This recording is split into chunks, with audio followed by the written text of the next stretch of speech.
Help us to grow in depending on you. Speak to us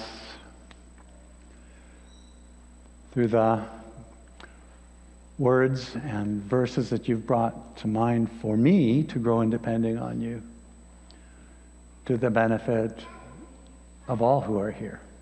Amen. I invite you to be seated.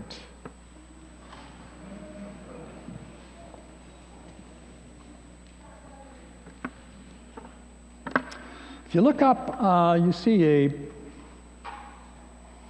simple picture of the beauty of Sabbath and Jesus' Word. Who recognizes what you're looking at there? What were you looking at? I think I heard somebody say the empty tomb. Did I hear that? But you're inside it, aren't you? And you're looking out. And if you look carefully at the bottom, you can see actually Jesus' grave clothes just lying there.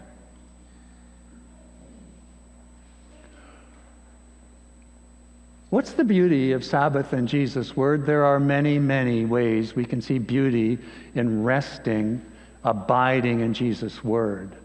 The simplest is this. At least 3 different times, he told the disciples, I'm going to go up to Jerusalem. I'm going to suffer at the hands of the chief priests and the Pharisees. I'm going to die. And I'm going to rise. And he did. He did. No gimmick. No magic. Christ is risen. Do you understand? The beauty of abiding in Jesus' Word is you are abiding, you are resting, you are confidently counting on the word of someone who said he was going to rise from the dead, and he did. That means you can count on Jesus' Word. You can count on Jesus' Word unlike anybody else's word. That's the beauty of abiding in Jesus' Word. The one, I guess. But there's so many more. You can fully give yourself to it. For Jesus gives his word that his goal, his purpose is, next slide,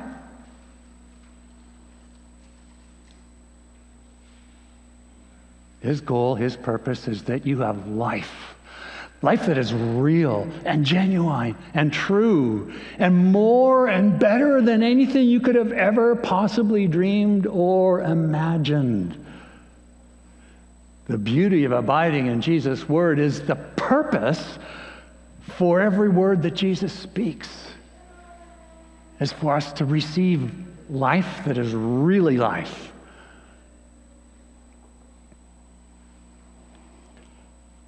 Another beauty of Sabbath and Jesus' Word, resting, abiding, remaining in Jesus' Word, is you can trust that doing what he says is the wisest, best, most significant thing that you can do, and that it will stand up. What you do, trusting his word and abiding, it'll stand up to any attack, any trial you could go through, any accusation, anything that this world and any single and every person in this world, even the devil himself, might throw up against you.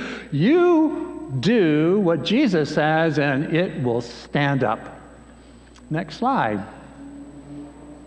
Matthew talks about this same kind of thing after like an extensive, from Matthew 5:1, starting with the Beatitudes all the way through chapter 7, Matthew has something like this.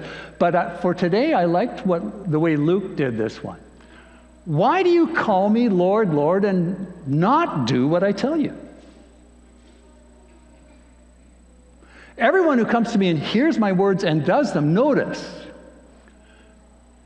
hears them and does them. I'll show you what he or she is like a person building a house who dug down deep and laid the foundations on the rock, and when a flood arose, the stream broke against that house and could not shake it because it had been well built. Some of you know that having served the congregation at St. John's in Vernon, we lived the reality of the other side of this parable, having built a church not digging down to the foundation of the rock, but listening to what all the experts at the time told us could be done. Oh, you don't need to do that. You just build a thin, knife-like kind of foundation, and then the clay will just move up and down on it, and you'll just be stable and solid. And it never worked out that from the beginning. And after 35 years, we had to take the entire building down. Kind of ironic, right, for a congregation to find itself living this parable on the wrong side of it? Don't live your life on the wrong side of this parable. Now notice, Jesus is not saying, I'm the rock in this case. What does he say is the rock? Well, let's go to the next slide. It becomes clearer. The one who hears and does not do them is like a man who built on the ground without a foundation. What's the foundation? Not just his word, because they both have it. They both heard the word. The foundation is that they did what he said. Go back to the previous slide. Everyone hears my words and does them is like building down to the foundation. Next slide. Everyone who hears and does not do them, no foundation. Christians often get this parable wrong and think it's talking about Jesus as the rock. It's not. He's saying, doing what I say is the foundation. And when you do that, it doesn't matter what anybody or anything or the devil himself throws at you. What you do when you're following what I say will stand forever. Isn't that cool to think about that? You can be doing things now in this life that are going to have everlasting significance. I think that's mind-blowing and wonderful and beautiful.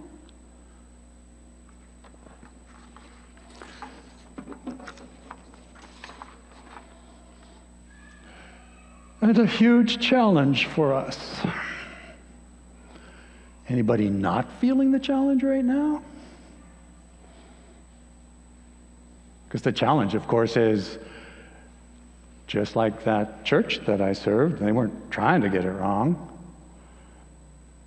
We all have more than one time, probably during the week, probably during the day, that we have not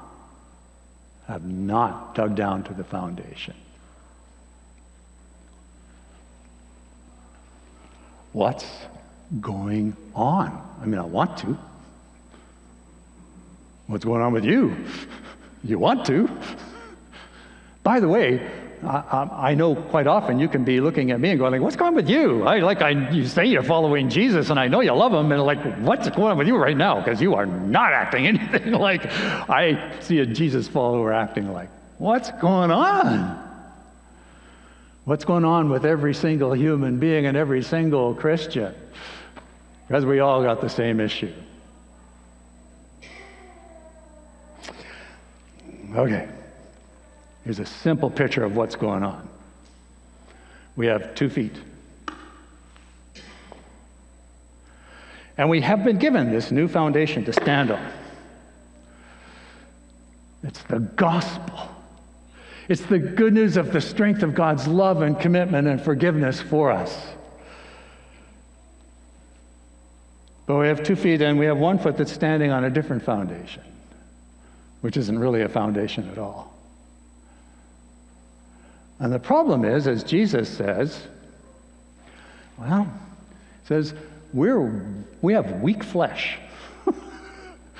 Remember, on the night he was betrayed in the garden, he says to Peter, James, and John, pray that you don't fall into temptation.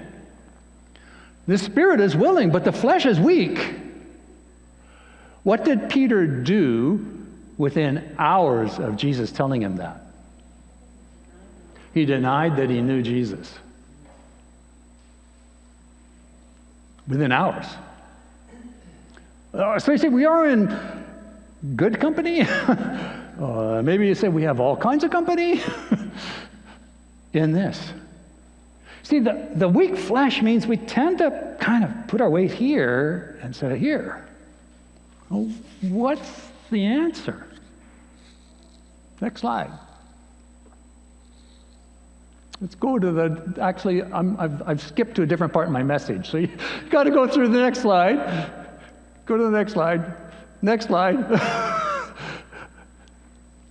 This is Jesus' answer for our challenge. If anyone would come after me, let him or her deny himself or herself and take up his or her cross daily and follow me. For whoever would save his life will lose it. Whoever loses his life for my sake will save it. You know what Jesus is saying? He's saying, do the hard work of standing on this different foundation. Do the hard work of standing on the foundation of my word. Die to going, I can't do this. It's too hard. I'm just going to do what I want. He says, die to that. You see, the interesting thing about this step, what's it made out of? You know why? The cross is made out of wood. Do you understand? The step we are standing on is the cross of Christ and everything he did, who never, ever stopped Sabbathing in, resting in, abiding in the goodness and love and commitment to life of his Father in heaven. Never stopped. Right through death. And now, he's with the Father, and he gets the struggle it is to do this. He gets you. He gets you in your weakness. And he calls you in your weakness. He calls me in my weakness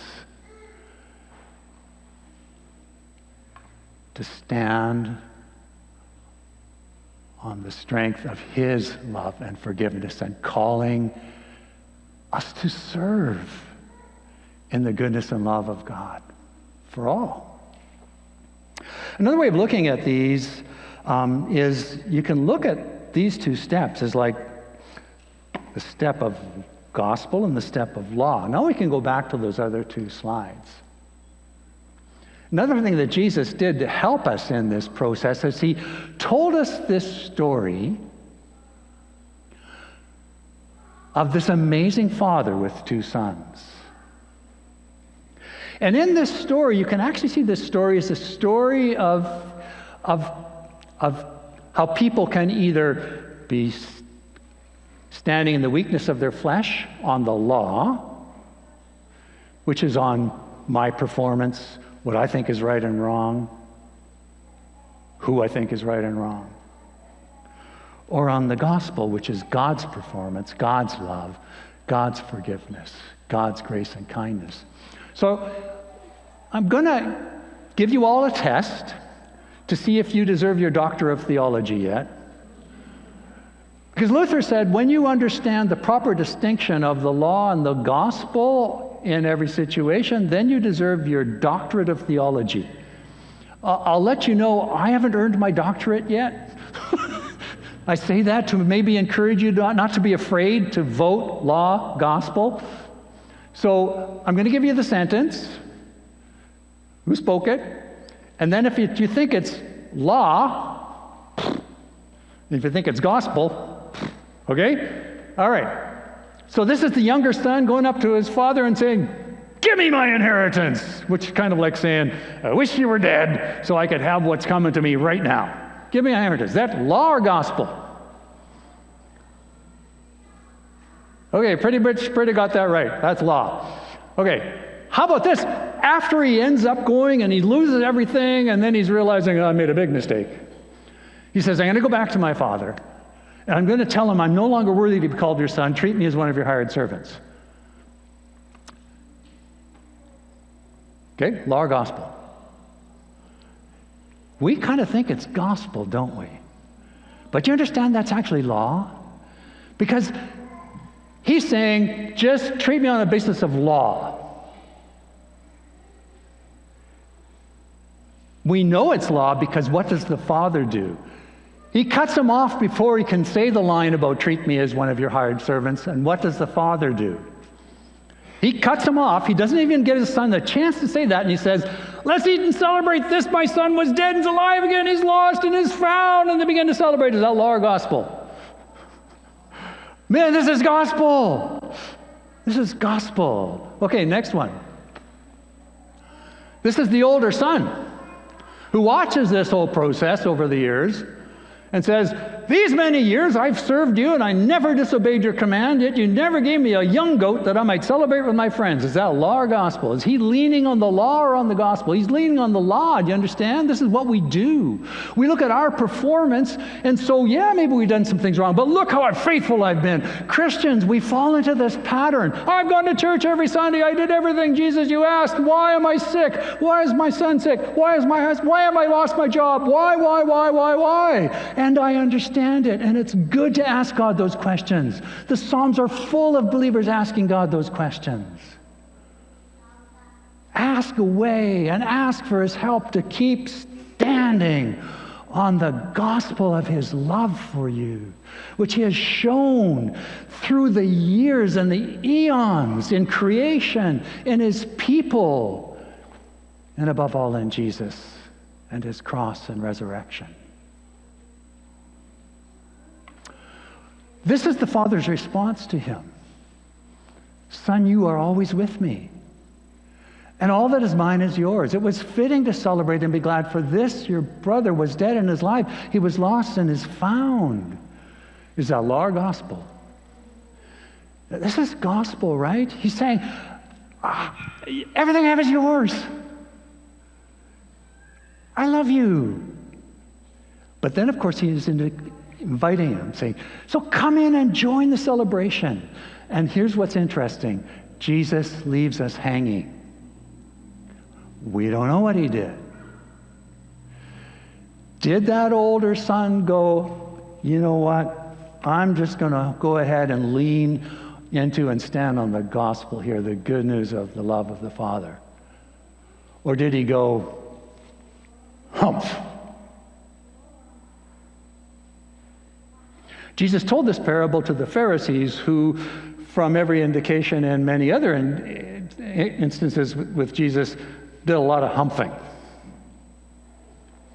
Because they felt like they had a lot of righteousness to lean onto and really disagreed with a bunch of stuff that Jesus did.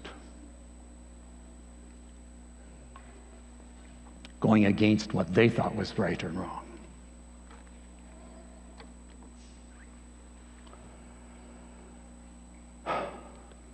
Jesus' answer to our struggling with law and gospel, Sabbathing in law, Sabbathing in our performance, what's right and wrong, wherever we get it from.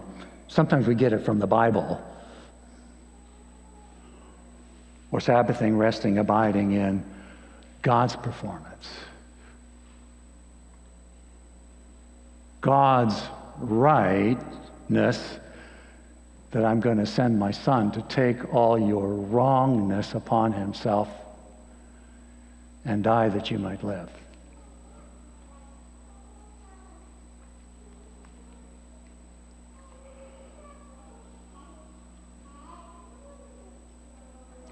So what does it look like to Sabbath in the gospel? Let's jump down 3 slides. Pass that one. Sabbath, oh, good job, Carl. Sabbath in the gospel of God is God speaking to us in his love and strength and calling us in our weakness. I mean, he knows our weakness. To serve by, within the goodwill, the truth, the spirit that Jesus reveals, and continuing to do the hard work, taking up our cross, standing here, not fighting Jesus embracing us. Don't fight Jesus embracing you. To bring you to himself, to be made like him. And that's to be made like the image of God humanity was created with in the beginning. And keep growing in understanding, trusting, and keeping Jesus' word. Next slide. Remember what I told you about Jesus' word, right? I started with the beauty of Sabbath and Jesus' word is you can absolutely 100%.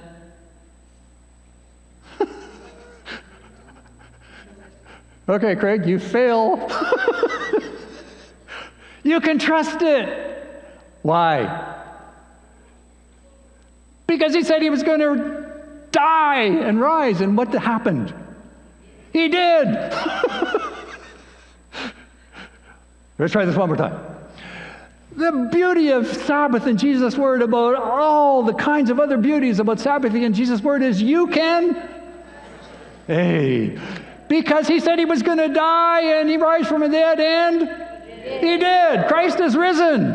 He is risen indeed. And when he was risen, he came to his students, his disciples. And one of the beauties of the way Jesus sees us in our weakness, he sees us as students. He doesn't see us as perfect people that messed up again. He sees us as students, as children learning to follow him. That's a beautiful thing. Embrace that picture. I'm just a child of God learning to grow and living actually like a child of God, following Jesus. And he came to them and he said, you students of me, you see, I rose from the dead. I've got all authority in heaven and earth, so that wherever you go, I am inviting you, I'm encouraging you, I'm asking you to make other people students. Bring them to be curious about who I am. Bring them to the place of where you're at, where I'm just learning. But this Jesus guy, he's got it.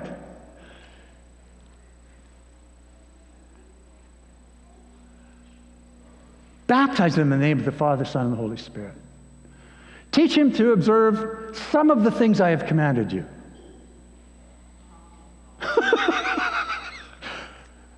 Teaching them to observe all that I have commanded you. There's that cross again. It's hard work. All I have commanded you, and behold, I am with you always to the end of the age. You know, some of us, this step, the grace and the love and the kindness of God, came into our lives when we were baptized as infants. Some of us, this step, came into our lives when the good news of God's love, Jesus, was spoken to us and it got into us, and we wanted to be in on this amazing promise of baptism. And for all of us, whenever this happened, we look forward to the day when Jesus returns as he promised, and as we sang about in the one song, and all are raised, and we are raised, and Jesus takes us and puts us on a new platform. One platform that everybody is standing on. The platform of God's love and kindness and goodwill and giving of life that we will share with people from every nation and every culture and every tribe, regardless of male, female, any of that stuff. All one. Living out that oneness. That's the resurrection we look forward to. Beautiful thing.